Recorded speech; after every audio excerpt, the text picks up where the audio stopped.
when we talk about sustainable these days, what we're generally talking about is how much can we pump out of this environment?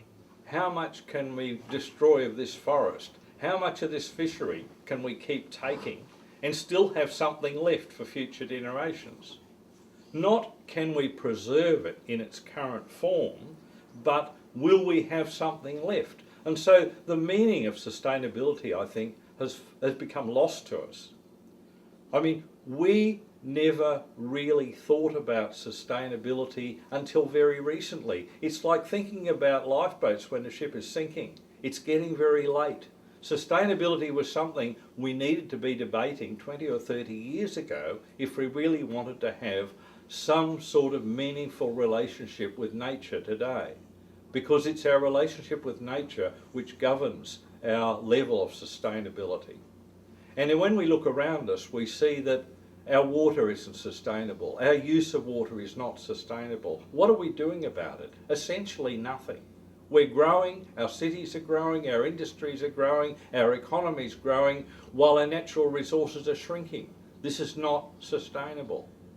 And yet, our political masters and many of the green movement keep on talking about sustainability of resources as if it's something we can aspire to. I think at this point we need to think about survival.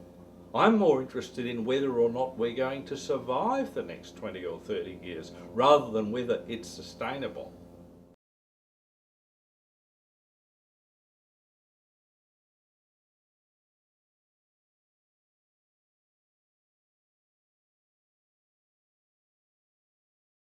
And so, sustainability has become one of those words that politicians use to make us feel comfortable about the fact that everything is running out.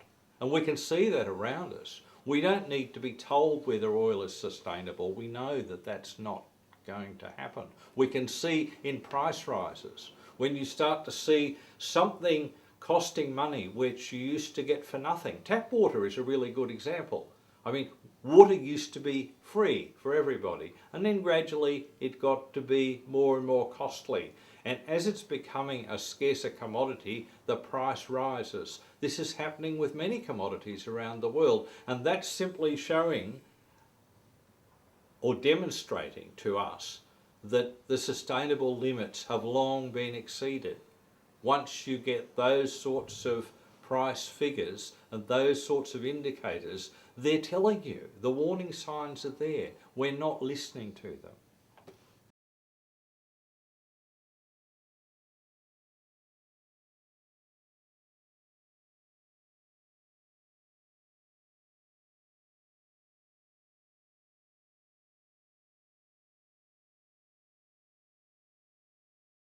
We've gone past sustainability. Now what we have to look at is reversing our growth levels, reversing our consumption, reducing our consumption so that we fall back to a level that is sustainable.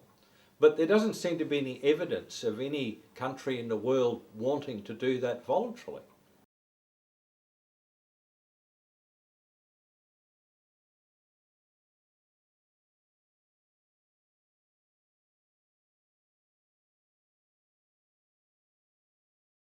Do we really want to be sustainable? I mean, how serious an issue is it for us personally? Because if we really want to be sustainable, we have to look at doing without many of the things that we now take for granted. We have to look at living much simpler lives, much less consumption, much less of the good things of life that we've surrounded ourselves with, because these are the things that are draining our capacity to ever be sustainable.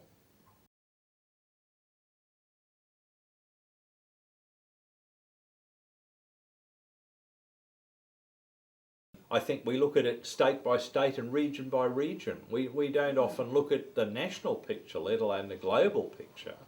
We're talking about fisheries, sustainability of fisheries, How many more fish can we take? There's very few fish out there. We usually start talking about sustainability when we're looking at the bottom of the resource. When we can see the end of the resource, then we start worrying about what's sustainable. That's the wrong time to do it. That's not planning. That's just panic.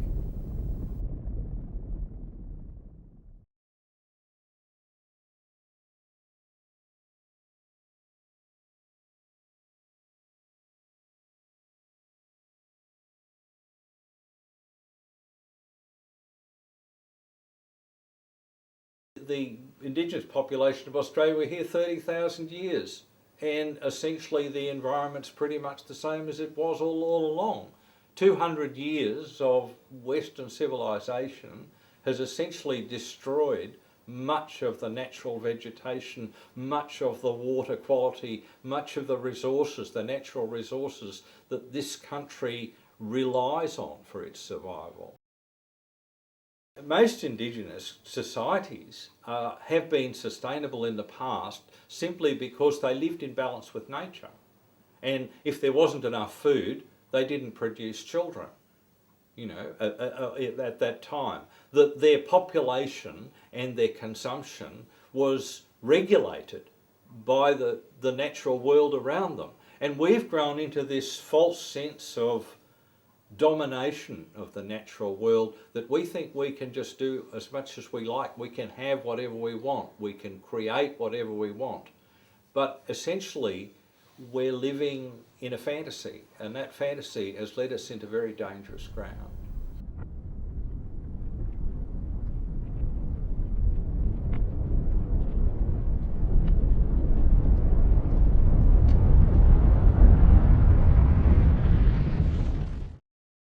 We can do whatever we want to do. We can go backwards. We can change, but nobody has done it, and nobody's given any indication that they want to do it, and nobody's given any leadership. There's certainly, I can't think of any Western country that has actually thought about that sort of position. So I'm not hopeful for the future. I think some wise man said, against stupidity even the gods struggle in vain. And I think that again, you know, our political leaders, our economists are so locked into a one-sided, stupid vision of the world, which is an economic vision, a vision of resources that you can actually exploit until you have come to the end of whatever it is that you're going to. You know, what this path towards growth that we're going to, eventually what happens when we get to the top? When there's nothing to sustain it? What happens when there's no forests and no water and no food, and we've got lots of money? Because this is where our economic growth indicators are leading us.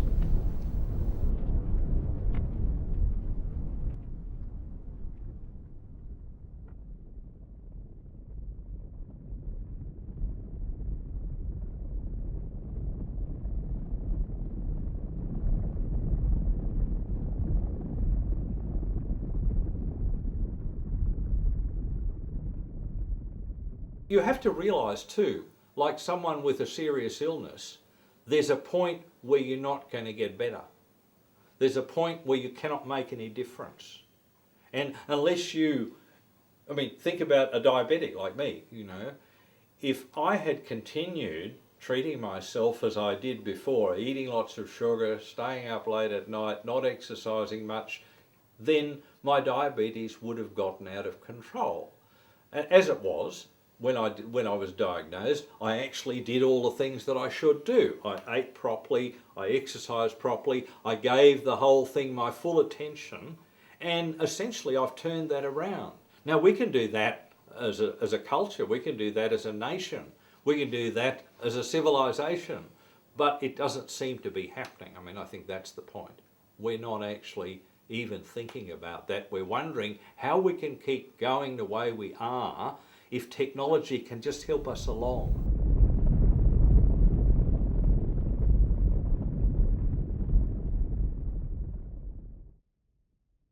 We could make a real difference by moving out of the virtual reality that we inhabit. The virtual reality that we inhabit has been basically promoted to us through the medium of television, through the media. If we actually threw out our televisions, if we turned off all our televisions and threw them out, we would find that we're actually confronting reality for the first time. The reality of ourselves, the reality of the environment, the reality of the place we live in.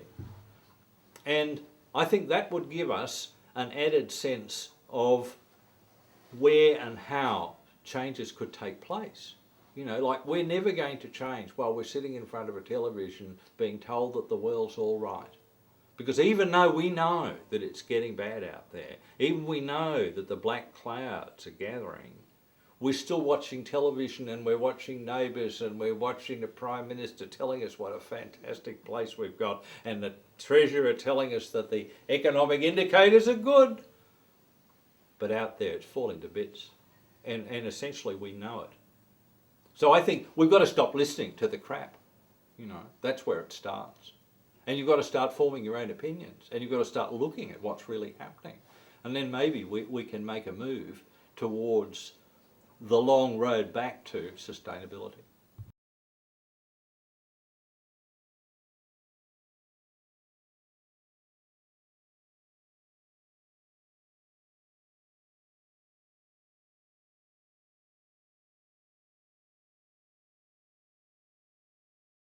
It's important to ask ourselves, how much of a sacrifice are we prepared to make in order to become sustainable? And if we're not prepared to make that sacrifice, we're not worthy of being part of the debate. There's no debate. So it doesn't matter, you know, we can recycle our garbage, we can save our grey water and water our plants with it, we can catch rainwater off the roof to drink, we can garden, we can build I've built my own house, I've grown my own food, you know, I've collected my own water. But it doesn't make a damn of difference to the greater world situation. And we need a consciousness rather than individual action. We need a consciousness. Individual action, unfortunately, much as it makes us feel good, I don't think is going to give us an answer.